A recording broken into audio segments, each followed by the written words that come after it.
छोटा बच्चा जान के ना कोई आंख दिखाना रे। टिपी टिपी टॉप टॉप। फिर रिमिक्स चालू कर दिया, बोले दूसरा लगाओ। फिर मुझे लड़की के साथ अकेले में बात करने का मौका दिया। बेटी के बाप पर क्या बीतती है बस उसका दिल जानता है। क्या बात है, क्या बात है, बहुत बढ़िया, बहुत बढ़िया। वो एक बार एक लड़की मुझे सपरिवार देखने आई। हास्य व्यंग की कविता, विरोधाभास अलंकार आप सुन के बताना। एक बार ऑब्जर्वेशन देखना, एक बार एक लड़की मुझे सपरिवार देखने आई, साथ में अपनी कमाऊ माँ और गृहणा पिता को लाई। क्या कहने गड़े ना।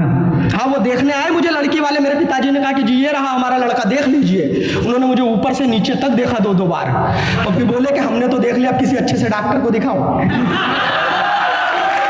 बिल्कुल मेरा मानना, छोटी हाइट वालों की शादी होनी ही नहीं चाहिए, और हो भी जाए तो जो छोटी हाइट वाला दूल्हा होता है ना, उसको घोड़ी पे नहीं बिठाना चाहिए। क्योंकि आप लोग तो उसे घोड़ी पे बिठा देते हैं, वो आसपास वाले सोचते हैं भाई साहब सहबाला तो बिठा दिया, अब कोई दूल्हे को भी बिठा। बहुत बढ़िया। बिल्कुल यही होता है। वो बारात निकलती है, नॉर्मल व्यक्ति की शादी हो। हमारे दिनेश भैया की शादी हुई थी, तो इनके सगे दोस्तों ने बारात में गाने की फरमाइश करी थी इनके लिए। बोले गाना बजाओ, आज मेरे यार की शादी है, आज मेरे। तुम तो ऐसे बजा रहे हो, ऐसे नाच रहे हो जैसे तुम भी गए थे शादी में। मेरे टाइम पे ऐसा बिल्कुल भी नहीं हुआ, हालांकि मेरी हुई नहीं है। I love you too. मेरे टाइम पे ये हुआ, मैं जैसे ही घोड़ी पे बैठा, मेरे सगे दोस्तों ने फरमाइश करी, बोले इसके लिए बजाओ, छोटा बच्चा जान के ना कोई आंख दिखाना रे।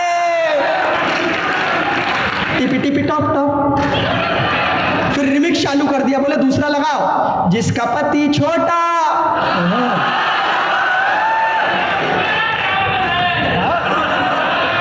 वाह अमिताभ बच्चन। अच्छा, वो असली दिक्कत तो फेरे के टाइम पे होती है। अच्छा, एक तो शादी में एक किरदार होती है साली, आधी घर वाली, वो जूते चुरा ले जाती है। वो दिनेश भैया के जूते चुराए थे, तो इन्होंने नेक दिया था, तो उसने पलट के जूते बहुत बढ़िया नहीं वापिस किए थे। तुम गलत ही सोच रहे हो, हम ऐसे लोड ही नहीं लेते। हम तो सामने से बुलाते, मैडम इधर आओ। अब उधर नहीं, इधर। मेरी है, तुम्हारी थोड़ी। वो जूते चुरा के ले गई, मैंने कहा मैडम इधर आओ। जो जूते चुरा के लेके गई ना, वो तो लाइटों वाले, सिटी वाले तो अभी भी मेरे ही पास है। बहुत बढ़िया। वो फेरों के टाइम पे बस दिक्कत होती है, पुलिस पकड़ ले जाती है।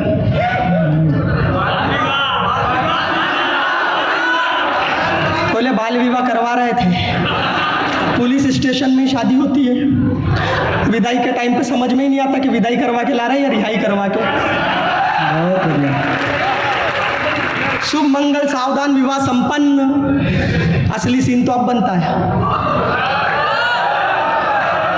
सब अपने कमरे में, हम अपने। लेकिन जैसा सोच रहे हो वैसा कुछ भी नहीं है,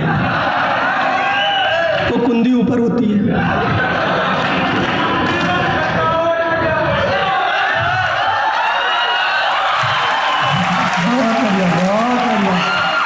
मेरे भाई, वो ऊंचा को चक्के लगाओ तो भी नहीं लगती। वो किसी को यह भी नहीं कह सकते कि भाई तू अंदर से कुंडी लगा के बाहर चले जा। वो दुल्हन को भी नहीं बोल सकते कि बहन तू ही लगा दे। तो पूरी रात या तो दुल्हन की तरफ देखते रहते हैं या दरवाजे की तरफ देखते रहते हैं। दुल्हन की तरफ देखते रहते हैं या दरवाजे की तरफ देखते रहते। सुबह उठ के जब दरवाजा खोलने की कोशिश करते तो पता चलता कोई बाहर से ही लगा गया था यार।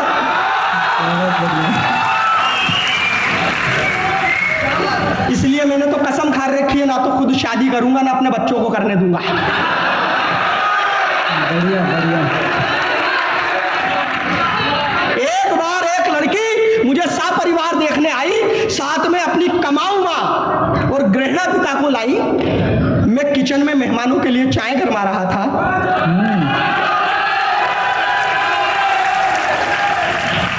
और खिड़की से लड़की को देख देख शर्मा रहा था। खिड़की से लड़की को देख देख शर्मा रहा था। लड़की वाले मेरा कद ऊपर से नीचे तक नाप रहे थे। इसकी अगर शादी नहीं हुई है तो होगी भी नहीं। मेरे को देख के सीटी बजा रहा है, इसका चरित्र ठीक नहीं है। लड़की वाले मेरा कद ऊपर से नीचे तक नाप रहे थे। चाय की ट्रे ले जाते समय मेरे हाथ कांप रहे थे। लड़की की माँ चाय की चुस्की लेते हुए बोली, बेटा खाना बना लेते हो ना? पिताजी ने अपने मतलब का सवाल पूछा, झाड़ू पोछा तो लगा लेते हो ना? लड़की वालों ने थोड़ा थोड़ा और हमने भरपेट नाश्ता किया। फिर मुझे लड़की के साथ अकेले में बात करने का मौका दिया। वो हम दोनों गए अकेले में बात करने के लिए। 10 मिनट तक पिन ड्रॉप साइलेंट। ना मैं कुछ बोला ना वो बोली, संस्कारी थे हम लोग। फिर हिम्मत करके मैं ही बोला, बहन आप कितने भाई बहन हैं? फिर वो बोली कि अब तक तो 2 थे, अब जोरदार ताली होनी चाहिए। फिर मुझे लड़की के साथ अकेले में बात करने का मौका दिया। लड़की का जैसे जैसे सवाल मेरी तरफ आ रहा था, मैं शर्माते हुए शर्ट की कॉलर चबा रहा था। हम दोनों अपने भविष्य का ख्वाब बुन रहे थे और उधर घर वाले चुपके से हमारी बात सुन रहे थे। वो बोलती जा रही थी, मैंने अपना मुंह बंद कर लिया। कुछ इस तरह हम दोनों ने एक दूसरे को पसंद कर लिया। फिर बाहर ये सूचना ब्रेकिंग न्यूज की तरह ले आए, जिसे सुनते ही हम दोनों के घर वाले मुस्काए। झट मंगनी पट्ट ब्याह की बात आई तो लड़की की माँ ने थोड़ा रुको की आवाज लगाई। बोली, हमारी बेटी सरकारी अफसर है, लाख रुपया महीना कमाती है, ऊपर की कमाई भी आती है। अब आप लोग बताइए ये रिश्ता कैसे निभाएंगे? हमारी बेटी बहुत कीमती है, कितना दहेज दे पाएंगे? क्या कहना, बहुत जोरदार तालियों का अभिनंदन करें चेतन जयदीप भाई का। शानदार बोल रहे हैं। अंजुम रहबर जी कहती है, अब तक मैंने खुद पर व्यंग करते हुए अगर आप लोगों के चेहरे की मुस्कान को ठहाकों में बदला हो, तो अब अगर खुद पर व्यंग करते हुए इस देश की एक विसंगति पर प्रहार कर दिया हो, तो फिर मैं आपकी वो बड़ी तालियां देखना चाहता हूं जो आपने अब तक नहीं बजाई। अंजुम रहबर जी कहती है, अपने जख्मों को भी आईना बनाया हमने, आपको हंसता हुआ चेहरा दिखाने के लिए। इतना आसान नहीं होता खुद का तमाशा करना, कलेजा चाहिए जमाने को हंसाने के लिए। क्या बात है। मेरे दोस्त जो बिहार, उत्तर प्रदेश, झारखंड या भारत भर से यहाँ पढ़ने के लिए आए हैं, छोटे छोटे गांवों से निकल करके यहाँ शिक्षा लेने के लिए आए हैं, अगर एक किसान का बेटा यहाँ मौजूद है तो उस किसान के माथे की लकीर, उसकी चिंता उसकी बेटी के लिए अगर कुछ बड़ी बात कह दियो और बेटो तुम्हारी जिम्मेदारी अधिक अगर बता दी हो, तो फिर मुझे पूरा सदन आशीर्वाद देना इस हिंदी कवि सम्मेलन मंच के सबसे छोटे बेटे को। हमारी बेटी बहुत कीमती है, कितना दहेज दे पाएंगे? मेरी अग्रिम पंक्ति में बैठे हमारे बड़े अभिभावक, आपकी भी आशीर्वाद की तालियों की मैं अपेक्षा करता हूं। हमारी बेटी बहुत कीमती है, कितना दहेज दे पाएंगे? हमें तो चाहिए बड़ा सा बंगला, लग्जरी कार, मंजूर हो तो हाँ करूं, वरना सब बात बेकार। मेरे गरीब पिता बेबस और लाचार कहां से दे पाते बंगला और कार? लड़की वालों के सामने हाथ जोड़कर बोले, हम दहेज नहीं दे पाएंगे, हम दहेज नहीं दे पाएंगे। इस दहेज की आग में अपने बेटे को नहीं जलाएंगे। अपमान के इस घूंट से मेरा हृदय तक रो रहा था, मैं सर से लेकर पांव तक पसीने पसीने हो रहा था। तभी मेरी नींद टूटी। बहुत बढ़िया, बहुत बढ़िया।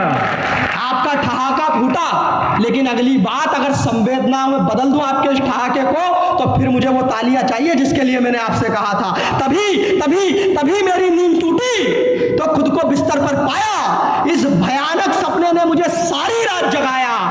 आज मेरा मन दहेज के दानव का दिया हर दर्द मानता है। बेटी के बाप पर क्या बीतती है बस उसका दिल जानता है। क्या बात है, क्या बात है, बहुत बढ़िया, बहुत बढ़िया। एक बार पूरा सदन खड़ा होकर जोरदार तालियों से स्वागत करें। बहुत बढ़िया।